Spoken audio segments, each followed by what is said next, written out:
Le soleil de Carthage brûlait impitoyablement la reine de pierre, mais ce n'était pas la chaleur suffocante qui faisait frissonner Perpétue. Ses doigts, autrefois délicats et parfumés d'huile précieuse, griffaient désormais la terre sèche et ensanglantée, tandis que ses jambes, dépouillées de la dignité que sa position sociale lui avait jadis conférée, cédaient sous le poids de mois d'emprisonnement. Le rugissement assourdissant des bêtes résonnait contre les parois circulaires de l'amphithéâtre, se mêlant aux cris sauvages d'une foule avide de spectacles. À ses côtés, Félicité, jeune esclave dont le nom portait une ironie, cruelle face au destin qui les attendait, fermait les yeux avec force, ses larmes traçant des sillons nets sur son visage couvert de poussière et de sueur. L'odeur âcre du sang, l'urine animale et la puanteur putride de la peur humaine imprégnaient l'air épais, tandis que le marbre froid des gradins reflétait le soleil comme des lames tranchantes sur leurs peaux exposées. Nous étions en l'an 203 de l'ère chrétienne, et l'Empire romain, dans toute sa majesté et sa cruauté, s'apprêtait à assister à un nouveau spectacle de foi transformé en martyr. Comment deux femmes d'origine si différentes en étaient-elles venues à partager le même destin tragique dans cette arène de mort? Comment la fille d'une famille noble et une esclave enceinte s'étaient-elles retrouvées unies par une foi que le monde considérait comme subversive et dangereuse?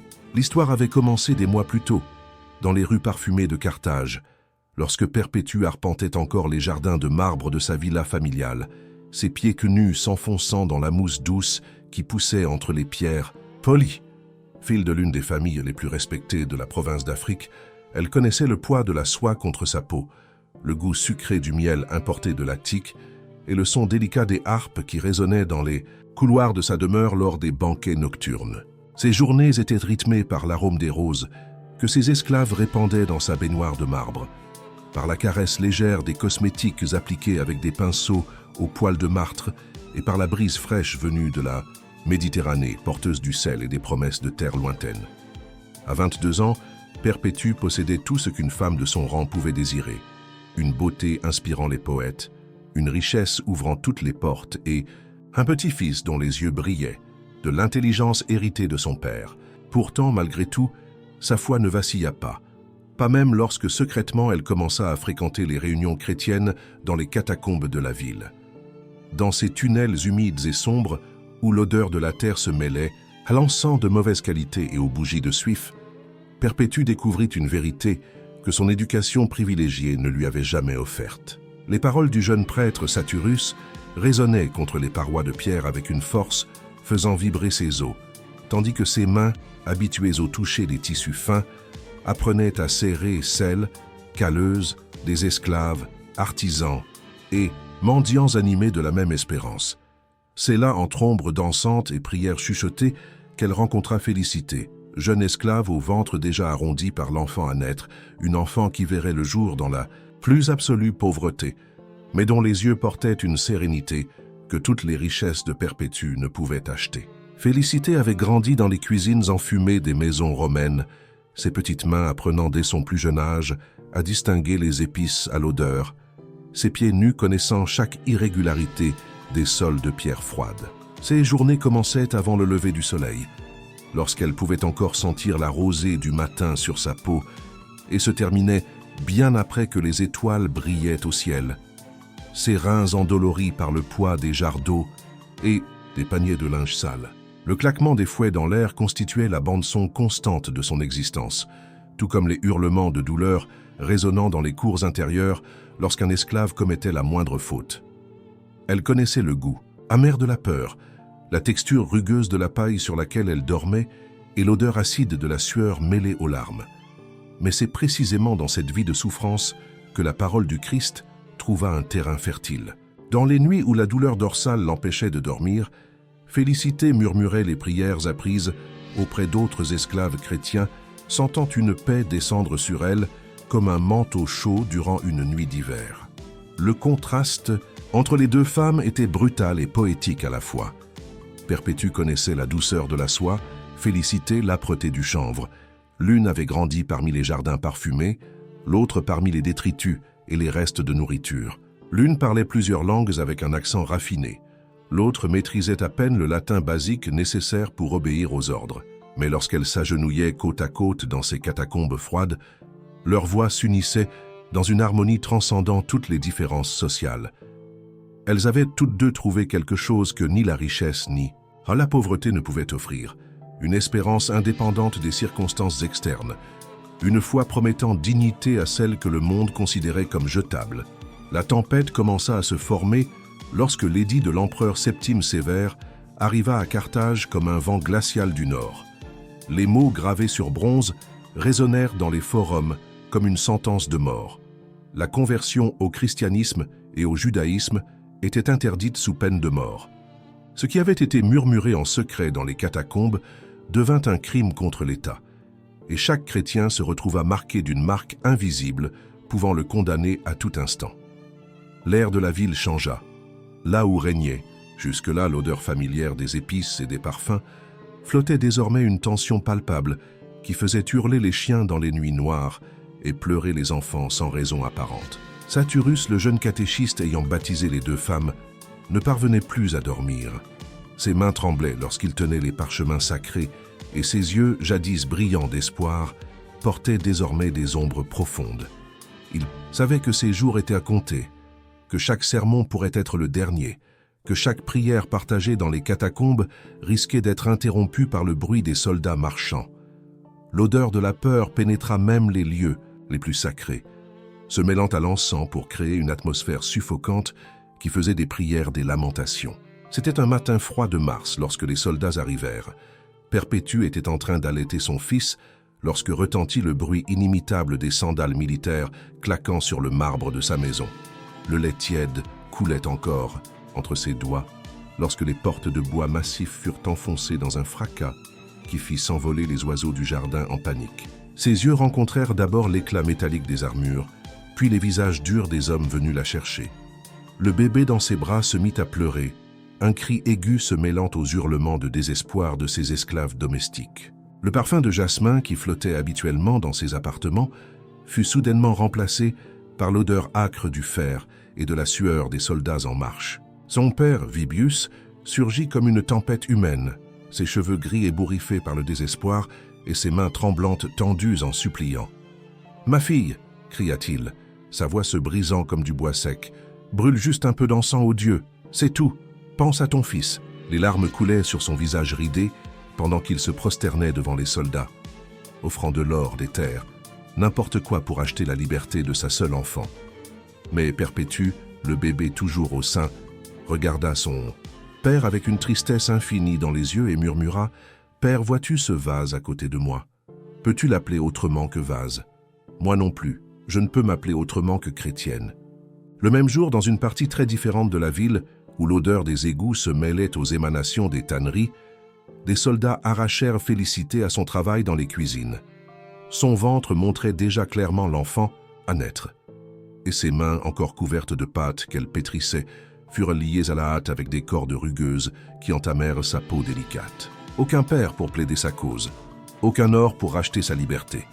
Seuls d'autres esclaves, témoins terrorisés et compatissants, la virent être traînée dans les rues pavées, ses pieds nus glissant dans les flaques de boue et de déchets qui s'accumulaient entre les maisons les plus pauvres.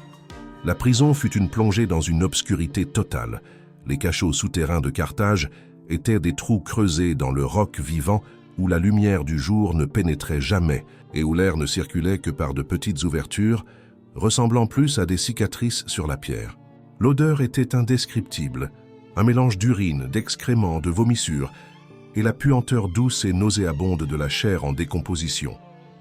Les murs humides suintaient une substance visqueuse que personne n'osait identifier, et le sol était une pâte collante de boue, de sang séché et d'excréments humains. Des rats gros comme des chats circulaient librement, leurs yeux rouges brillant dans l'obscurité, tels de petites braises maléfiques. Perpétue, habituée aux draps de lin et aux bains parfumés, sentit son corps se révolter violemment contre ces conditions. Ses ongles, naguère soigneusement limés et vernis, se brisèrent en griffant les murs dans une tentative désespérée de trouver une position où elle pourrait se reposer. Sa peau, choyée pendant des années, commença à développer des plaies qui brûlaient comme du feu lorsque la sueur salée les touchait. Ses cheveux soyeux, peignés chaque jour par ses esclaves avec des huiles parfumées, devinrent une masse emmêlée et sale, attirant mouches et autres insectes.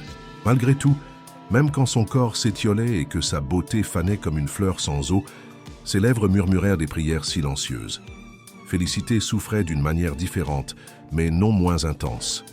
Son corps, déjà affaibli par la grossesse et des années de travail éreintant, ne parvenait pas à assimiler la maigre nourriture qui leur était distribuée.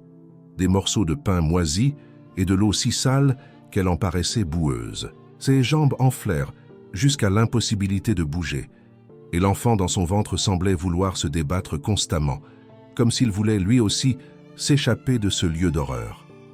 Ses mains, rompues au travail acharné, développèrent des plaies profondes lorsqu'elle tenta de creuser un trou dans le mur pour s'y appuyer. Le sang coulant de ses doigts se mêlait aux larmes qu'elle ne parvenait plus à retenir, formant de petits ruisseaux rosés s'évaporant dans l'obscurité du sol. Mais c'était la nuit que le véritable tourment commençait. Le froid de la pierre pénétrait ses os comme des milliers d'aiguilles glacées, faisant claquer ses dents si fort que le bruit résonnait dans les cachots comme une sinistre percussion. Les gémissements et les cris des autres prisonniers formaient une symphonie infernale rendant le sommeil impossible. Des hommes devenaient fous de douleur et de désespoir, hurlant des obscénités, tandis que des femmes pleuraient la perte de leurs enfants, et que des enfants, oui, il y avait des enfants dans ces geôles, sanglotaient jusqu'à ce que leur voix se mue en chuchotements rauques. C'est dans cette obscurité absolue qu'un événement extraordinaire se produisit. Perpétue et Félicité, deux femmes qui ne se seraient jamais croisées en d'autres circonstances, devinrent sœurs d'une manière transcendant tout lien de sang. Lorsque Perpétue frissonna de froid, Félicité lui offrit le peu de chaleur que son corps épuisé pouvait fournir. Lorsque Félicité sentit les douleurs de l'accouchement approcher, Perpétue lui tint la main en lui chuchotant des mots d'encouragement. Ensemble, elles créèrent un petit oasis d'humanité au milieu de ce désert de cruauté. Leur corps était frêle, mais leur âme était déjà éternelle. Cette vérité devint évidente lorsque Perpétue commença à avoir des visions. En plein jeûne et soif, elle voyait des jardins paradisiaques où coulèrent des rivières d'eau cristallines. Au cœur de la plus profonde obscurité, elle contemplait une lumière ne venant pas du soleil, mais d'une source qu'elle peinait à comprendre. Ses paroles, lorsqu'elle décrivait ses visions à Félicité, ressemblaient à une poésie ancienne, chargée d'images qui faisaient même les gardes les plus endurcis s'arrêter pour écouter. « J'avais vu un escalier de bronze », murmurait-elle, sa voix rauque mais encore musicale, si haut qu'il touchait le ciel, mais si étroit qu'une seule personne pouvait monter à la fois. Sur les côtés de l'escalier étaient fixés toutes sortes d'instruments de fer, épées, lances, crochets, poignards, de sorte que si quelqu'un montait sans faire attention ou sans lever les yeux, il serait déchiqueté et sa chair resterait collée aux instruments de fer.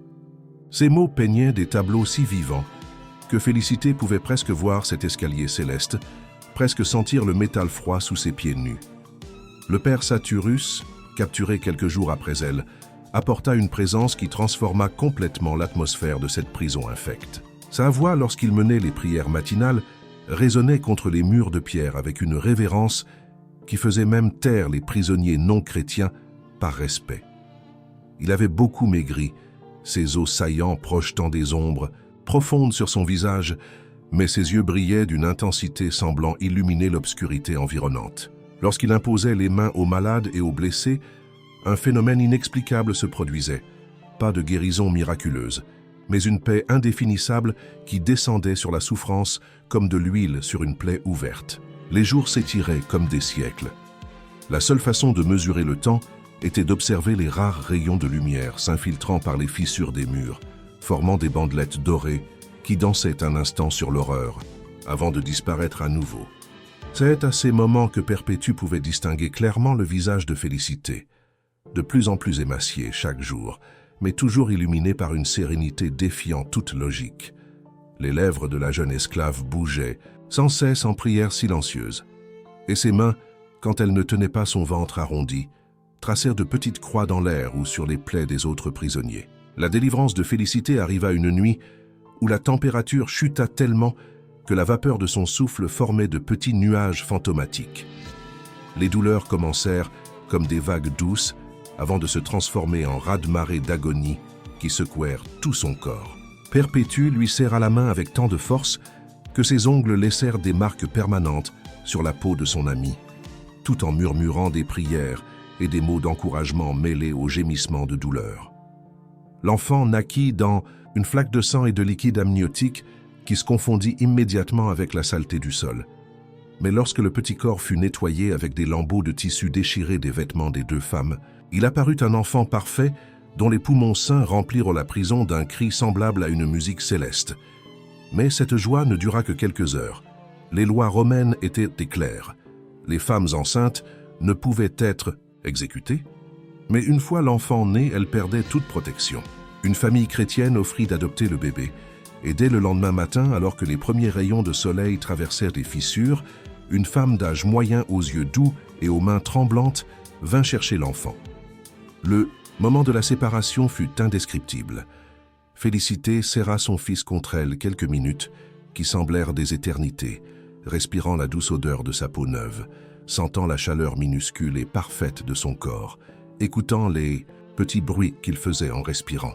Lorsqu'elle le remit finalement, c'était comme si une partie de son âme avait été arrachée, laissant un vide plus douloureux que n'importe quelle blessure physique. Ce que le monde avait tenté d'effacer devint éternel. Cette vérité se révéla lorsque les autorités romaines réalisèrent que la prison n'avait pas brisé l'esprit de ces chrétiens. Si quelque chose s'était renforcé, c'était leur foi de façon défiant toute compréhension. Leurs prières devinrent plus intenses, leurs chants plus beaux, leur union plus forte. D'autres prisonniers, même ceux condamnés pour crimes ordinaires, se convertirent en entendant leurs paroles et en constatant la paix qui émanait de leurs souffrances. C'est alors qu'une décision fut prise dans les couloirs de marbre du palais du gouverneur. Ils seraient envoyés à l'arène. La nouvelle leur parvint par un garde incapable de soutenir leur regard, sa voix tremblante en annonçant que dans 3 jours, ils seraient emmenés à l'amphithéâtre pour affronter les bêtes. Le silence qui suivit fut plus éloquent que n'importe quel cri. Perpétue ferma les yeux et revit l'escalier de bronze de sa vision, comprenant alors qu'elle allait bientôt monter ses marches ensanglantées. Félicité serra son poitrail, encore meurtri par la séparation avec son fils, et murmura une prière de gratitude pour sa sécurité. La préparation à la mort commença immédiatement. Non pas une préparation physique, leur corps était déjà au-delà de toute récupération, mais une préparation spirituelle qui transforma ces derniers jours en quelque chose de sacré. Satyrus mena de longues sessions de prière où leur voix s'élevait en harmonie, créant des échos semblant toucher le ciel lui-même. Ils partagèrent des souvenirs de leur vie passée, confessèrent leurs peurs et leurs espoirs, et se pardonnèrent mutuellement pour toute parole dure ou moment de faiblesse pendant leur captivité. Perpétue écrivit mentalement des lettres pour son fils, des mots qu'elle ne pourrait jamais prononcer, mais qu'elle grava dans son cœur avec l'espoir qu'un jour, d'une manière ou d'une autre, il puisse les connaître. Elle parla du jardin de leur maison, de l'odeur des roses qu'elle voulait qu'il se rappelle, des livres qu'elle aurait voulu lui lire, des valeurs qu'elle espérait qu'il apprenne même en son absence. Ces paroles, lorsqu'elle les partageait avec Félicité, ressemblaient à des poèmes d'adieu coulant directement de son âme. Félicité, de son côté, tissa des prières comme des mantras pour son nouveau-né. Elle implora Dieu de le protéger, de faire de lui un être fort et juste, de ne jamais lui laisser oublier qu'il avait une mère qu'il aimait tellement qu'elle préférait mourir plutôt que de renier sa foi. Ses larmes, lorsqu'elles tombaient, étaient simultanément la tristesse de la séparation et la joie de savoir qu'il serait en sécurité. Le dernier jour arriva sous une lumière brutale qui semblait se moquer de leur situation. Le soleil se leva rouge comme le sang, teintant les murs de la prison de teintes annonciatrices de l'horreur à venir. Les gardes arrivèrent tôt, leur visage plus sombre qu'à l'accoutumée, transportant de nouvelles chaînes brillantes comme des bijoux macabres. Lorsque les portes des cellules s'ouvrirent, une bouffée d'air frais entra, portant l'odeur de l'herbe et des fleurs. Grandissant dans les jardins de la ville, un rappel cruel d'un monde auquel il n'appartenait plus. Le chemin jusqu'à l'arène fut une via dolorosa d'humiliation et de douleur. Les rues étaient bondées de gens hurlant des insultes, crachant et jetant pierres et excréments. Certains visages reflétaient une curiosité morbide, d'autres un plaisir sadique. Mais çà et là se voyant des yeux empreints de larmes, des chrétiens cachés ne pouvant se révéler, souffrant en silence de voir leurs frères de foi conduits à la mort. Le vacarme était assourdissant. Cris, rires, insultes en latin, en grec et dans les langues locales se mêlant en une cacophonie semblant provenir directement de l'enfer. Perpétue marchait la tête haute, ses yeux fixant un point au-delà de la foule, comme si elle voyait quelque chose que personne d'autre ne pouvait voir. Ses pieds, blessés et ensanglantés, laissaient de petites empreintes rouges sur le pavé, mais elle ne paraissait pas ressentir la douleur. À ses côtés, Félicité tremblait visiblement, non de peur, mais de l'effort pour rester debout après un récent accouchement et des mois de dénutrition. Leurs mains étaient entrelacées, formant une image de dignité contrastant cruellement avec la sauvagerie ambiante. Arrivé à l'amphithéâtre, le rugissement de la foule à l'intérieur se faisait entendre à des kilomètres. 20 000 personnes s'étaient rassemblées pour assister au spectacle, leurs cris créant une réverbération faisant vibrer le sol lui-même. L'odeur de sueur, de nourriture fermentée, d'urine et d'excitation humaine formait une atmosphère toxique qui poussait même les gardes aguerris à se boucher le nez. Des marchands ambulants circulaient dans les gradins, proposant nourriture, boissons et petits objets souvenirs de l'événement sur le point de commencer. Dans les cellules souterraines de l'arène, où les gladiateurs se préparaient habituellement pour le combat, les chrétiens furent laissés à leurs derniers instants de vie. L'endroit était un labyrinthe de couloirs étroits et de chambres étouffantes, où le bruit des animaux affamés résonnait en permanence, rugissements de lions, grondements de léopards, et le silence encore plus terrifiant qui régnait. Parfois, lorsque les fauves s'arrêtaient, pour écouter des voix humaines s'approcher. L'odeur de la viande crue se mêlait à celle des bêtes et créait une atmosphère faisant tourner l'estomac. C'est là, durant ces dernières heures, que Perpétue eut sa vision finale. Elle se vit métamorphosée en homme, luttant contre un Égyptien d'apparence terrifiante dans une arène céleste, tandis qu'une foule d'anges l'encourageait. Dans cette vision, elle triomphait et recevait une branche dorée en guise de prix, comprenant alors que sa véritable bataille ne serait pas contre des animaux sauvages, mais contre le mal lui-même cherchant à détruire son âme. À son réveil de cette vision, ses yeux brillaient d'une paix si profonde que même les gardes les plus endurcis se sentirent touchés par quelque chose qu'ils ne pouvaient comprendre. Le moment tant redouté arriva lorsque les trompettes sonnèrent et que les portes de fer s'ouvrirent dans un grincement retentissant, faisant trembler toute la structure. La lumière du soleil de l'après-midi pénétra telle une lance dorée, éblouissant momentanément après tant de mois d'obscurité. Le vacarme de la foule les frappa comme une vague physique, faisant battre douloureusement leurs oreilles et trembler leur corps. Mais lorsque leurs yeux s'acclimatèrent à la lumière, ils virent quelque chose qu'ils n'oublieraient jamais. 20 000 visages humains, transformés par la soif de sang en masques démoniaques, hurlant leur désir de mort avec une intensité défiant toute compréhension de la nature humaine. Perpétue entra la première dans l'arène, ses pas fermes malgré la faiblesse physique. Sa tunique, réduite à des lambeaux, flottait dans la brise de l'après-midi comme un drapeau de reddition. Mais sa posture respirait la victoire. Derrière elle, Félicité avançait péniblement, ses jambes encore fragiles de l'accouchement récent, mais ses yeux étaient illuminés par la même lueur surnaturelle brillant sur le visage de son ami. Satyrus et les autres chrétiens suivaient, formant une petite procession de foi au milieu de ce cirque d'horreur.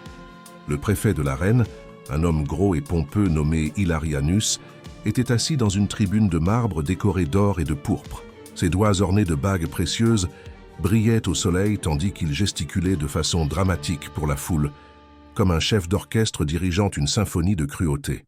À ses côtés, dans une chaise plus petite, mais tout aussi ornée, se trouvait le père de Perpétue, qui avait obtenu une permission spéciale pour assister à ce qu'il espérait être la reddition de sa fille au dernier moment. « Perpétue !» hurla le vieil homme, sa voix se brisant sous l'émotion. « Ma fille chérie, il est encore temps. Brûle simplement un peu d'encens. Pense à moi, ton père qui t'aime. Pense à ton fils qui a besoin de toi. » Ses larmes tombaient comme une pluie sur ses vêtements de deuil, ses bras tremblants sous le désespoir d'un homme voyant sa fille choisir la mort plutôt que la vie. La foule se tut un instant, touchée par le drame humain se déroulant devant ses yeux. Perpétue regarda son père avec une tristesse infinie, mais sa voix, lorsqu'elle répondit, résonna claire et ferme dans toute l'arène. « Père, vois-tu ce vase à côté de moi? Peux-tu l'appeler autrement que vase? Moi non plus, je ne peux m'appeler autrement que chrétienne. » Ces mots résonnèrent dans les gradins comme une déclaration transcendante.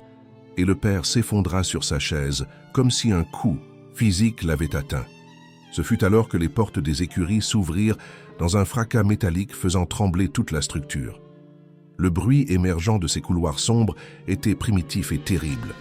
Le rugissement de prédateurs affamés depuis des jours, excités par des pieux pointus et torturés jusqu'à la folie de faim et de rage.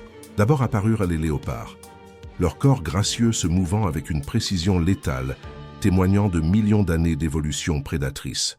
Leur pelage doré, tacheté de noir, scintillait au soleil comme des joyaux vivants. Mais leurs yeux jaunes ne contenaient que la faim et l'instinct assassin.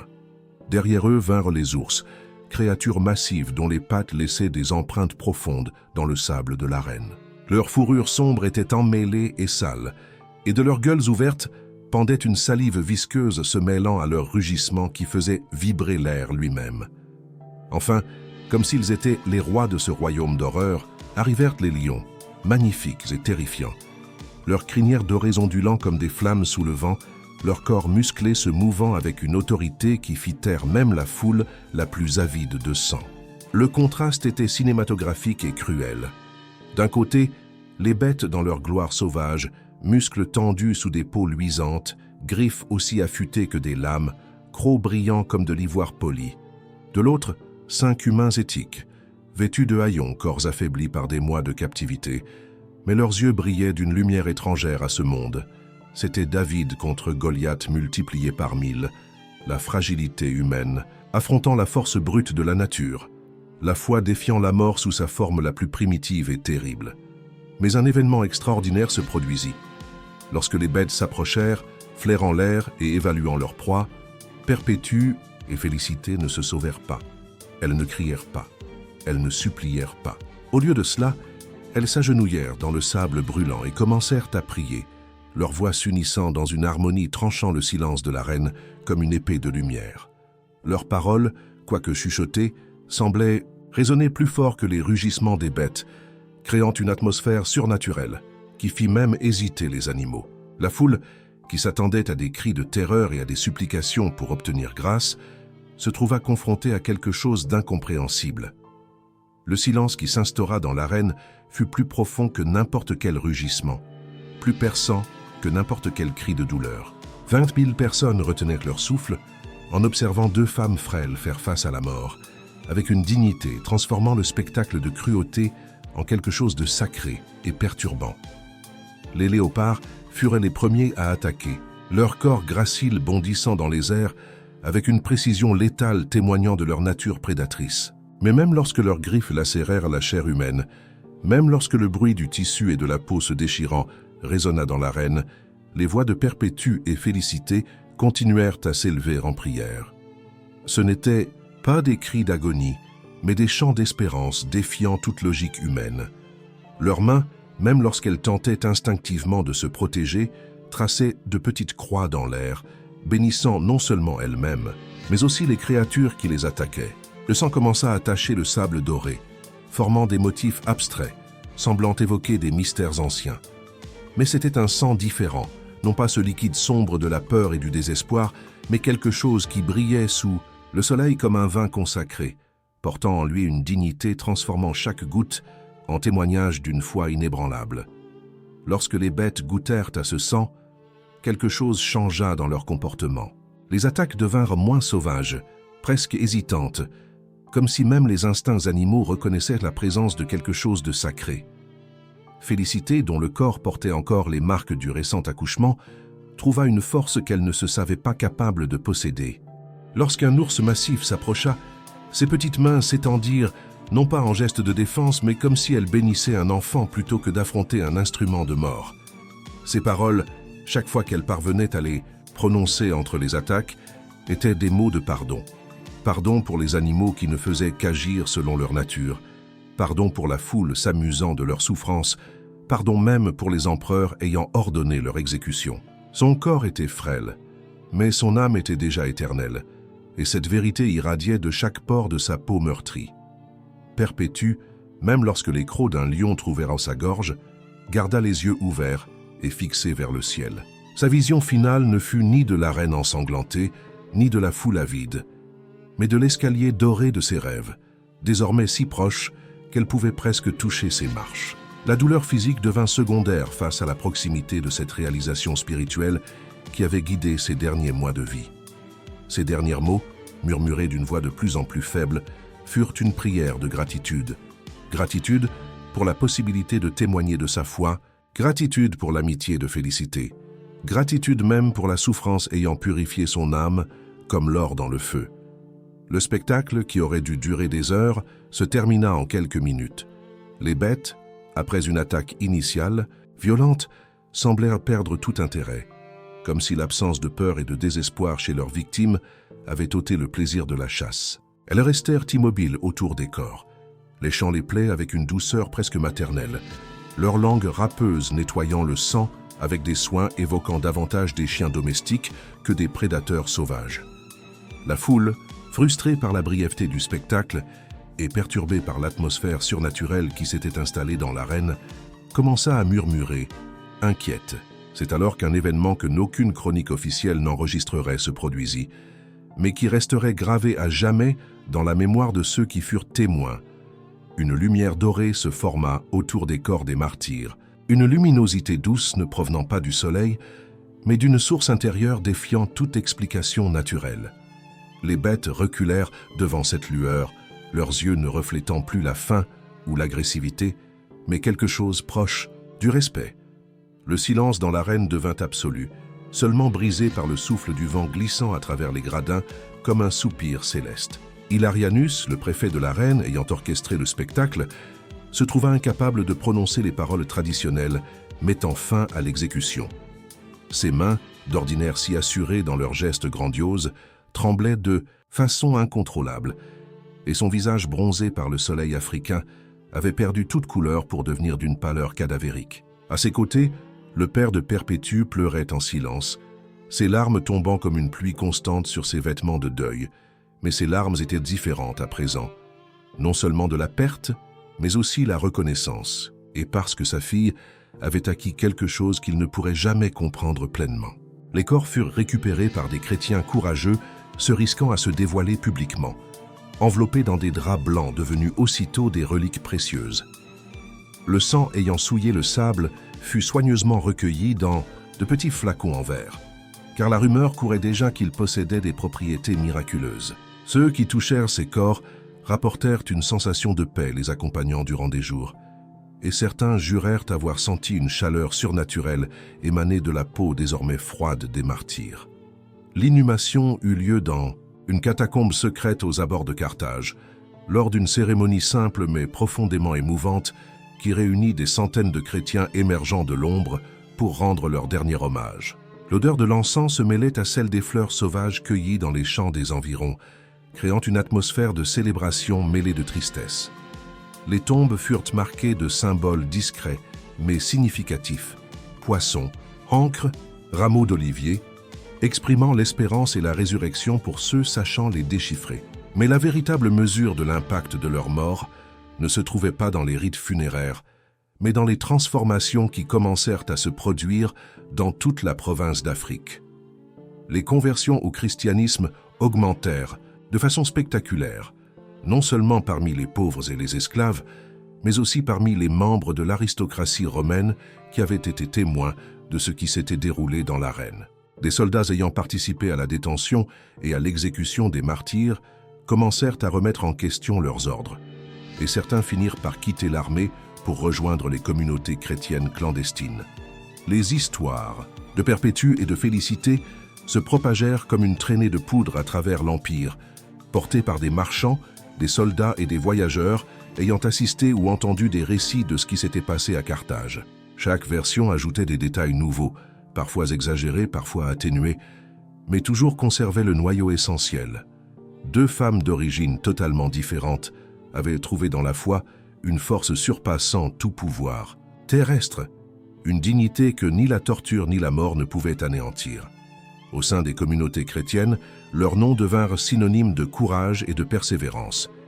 Des mères transmettaient leurs histoires à leurs filles comme exemple de force féminine et de fidélité religieuse. Des prêtres évoquaient leur exemple dans des sermons sur la nature transformatrice de la foi véritable. Des artistes créèrent des représentations de leur passion et de leur mort. Peintures et sculptures capturant non pas la violence de leur fin, mais la sérénité surnaturelle qu'elles avaient montrée face à la souffrance. Même parmi les non-chrétiens, leurs histoires suscitèrent agitation et réflexion. Des philosophes romains débattirent de la nature d'une foi capable de transformer la douleur en paix, la terreur en tranquillité. Certains rédigèrent des traités cherchant à expliquer rationnellement ce dont ils avaient été témoins. Mais leurs mots échouaient toujours à saisir l'essence du mystère qui s'était déroulé dans l'arène ensanglantée. Les années passèrent, mais les souvenirs demeurèrent vivants. L'amphithéâtre de Carthage devint évité par beaucoup, non par superstition, mais par une sensation inexplicable que quelque chose de sacré y avait été profané. Des gladiateurs rapportèrent des sensations étranges lorsqu'ils foulaient le sable où avait coulé le sang des martyrs. Certains évoquaient des visions, d'autres une paix inexplicable, les poussant à remettre en question leur participation aux jeux violents. Le fils de Perpétue, élevé par la famille chrétienne l'ayant adopté, grandit en écoutant les récits de la mère ayant choisi la mort plutôt que de renier sa foi. Devenu adulte, il consacra sa vie au service de l'Église, construisant orphelinats et hôpitaux portant le nom de sa mère.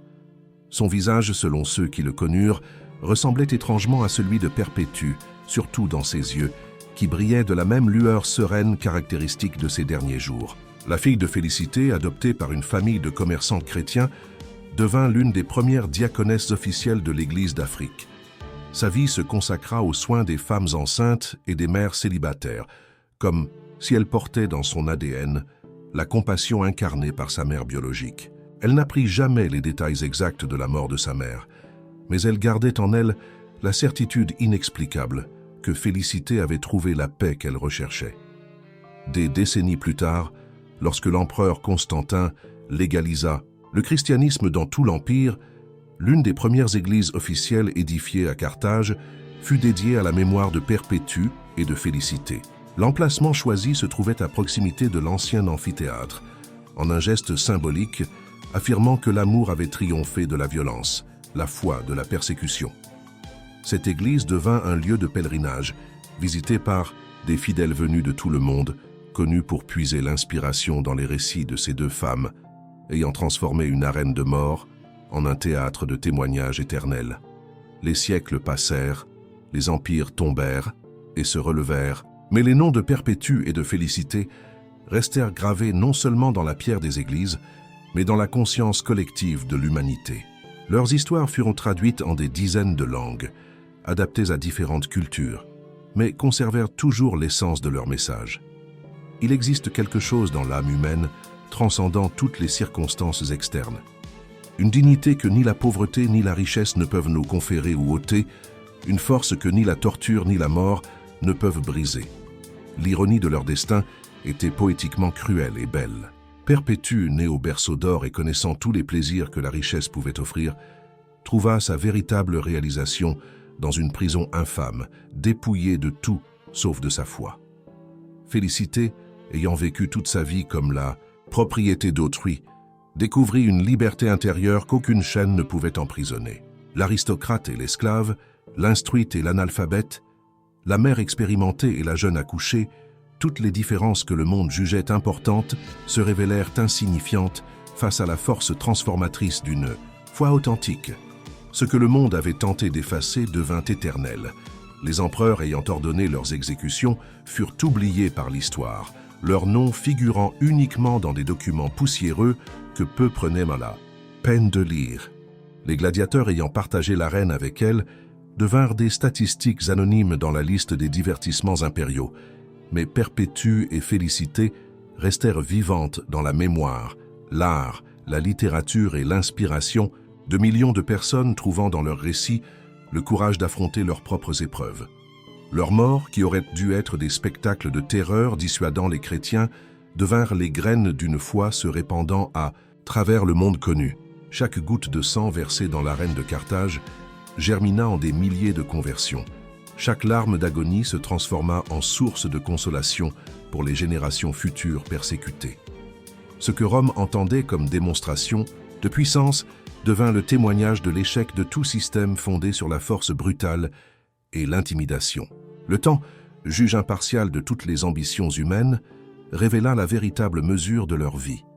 Tandis que les palais impériaux se changeaient en ruines touristiques et que les amphithéâtres devenaient des curiosités archéologiques, l'influence de 2 femmes mortes un matin ensoleillé de mars continua de croître et de s'amplifier.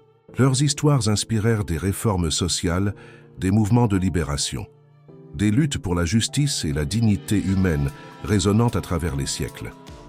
Dans la quiétude des cathédrales médiévales, des moines recopieront patiemment les récits de leur martyrs, préservant chaque mot comme un or liquide. Dans les universités de la Renaissance, des théologiens débattront des implications philosophiques de leur choix. Dans les prisons des régimes totalitaires modernes, des prisonniers de conscience chuchoteront leurs noms comme des mantras d'espérance. En chaque époque, en chaque lieu où la dignité humaine se trouve menacée, leurs mémoires réapparaissent comme des phares dans l'obscurité. La reine de Carthage, où l'on croyait que leur voix serait à jamais réduite au silence, devint paradoxalement le lieu où leurs messages gagnèrent une résonance infinie. Chaque grain de sable ayant absorbé leur sang devint témoin que toute bataille n'est pas gagnée par l'épée, que toute victoire ne se mesure pas à la survie physique. Elles avaient perdu leur vie, mais conquis l'éternité. Elles avaient été vaincues par les bêtes, mais triomphé de la mort elle-même. La transformation finale et la plus profonde ne se produisit pas dans les corps des martyrs, mais dans les âmes de ceux ayant assisté à leur passage. La foule venue à l'amphithéâtre pour un divertissement bon marché repartit confrontée à des questions fondamentales sur le sens de l'existence humaine. Les soldats ayant exécuté des ordres routiniers de détention et d'exécution se mirent à interroger la nature de l'autorité et de l'obéissance. Les prêtres païens, qui avaient espéré voir la supériorité de leur Dieu, se trouvèrent face à un pouvoir qu'ils ne pouvaient nommer ni contrôler. Malgré tout, leur foi ne vacilla pas. Cette phrase, répétée comme un refrain dans leur biographie, devint plus qu'une simple description historique. Elle se mua en une déclaration de possibilité humaine, une affirmation qu'il existe, dans la nature humaine, quelque chose à même de résister à toute pression externe, quelque chose d'indestructible, survivant même lorsque le corps périt. Perpétue et Félicité n'étaient pas seulement des martyrs, elles étaient la preuve vivante que l'âme humaine recèle des réserves de force défiant toute explication purement matérielle. Leur héritage continua de se multiplier à travers les siècles comme les ondes concentriques formées par une pierre lancée sur l'eau. Des hôpitaux furent érigés en leur nom, offrant des soins aux plus nécessiteux. Des écoles furent fondées sous leur invocation, instruisant des générations d'enfants aux valeurs de courage et de compassion. Des mouvements sociaux adoptèrent leur exemple comme source d'inspiration pour des luttes en faveur de la justice et de l'égalité. Même à l'époque moderne, lorsque la persécution religieuse revêt des formes plus subtiles, mais non moins réelles, leurs histoires continuent d'offrir force et orientation. La beauté ultime de leur trajectoire réside dans la synthèse impossible qu'elles accomplirent. Elles furent à la fois pleinement humaines et transcendantement divines, pleinement féminines et universellement pertinentes, profondément ancrées dans leur époque et éternellement contemporaines. Leurs douleurs furent réelles, leurs peurs tangibles, leurs larmes salées comme celles de n'importe quelle mère séparée de ses enfants. Mais à travers ces expériences intensément humaines, elles atteignirent quelque chose dépassant l'humanité ordinaire. Le paradoxe final de leur vie est qu'en choisissant la mort, elles trouvèrent la vie véritable. En acceptant la séparation d'avec leurs enfants, elles devinrent mères spirituelles de millions. En embrassant la pauvreté et l'humiliation, elles acquérirent une richesse et une dignité qu'aucun trésor terrestre n'aurait pu conférer. En étant dévorées par des bêtes sauvages, elles apprivoisèrent les instincts les plus brutaux de la nature humaine et montrèrent que l'amour est plus fort que la violence, la foi plus puissante que la peur.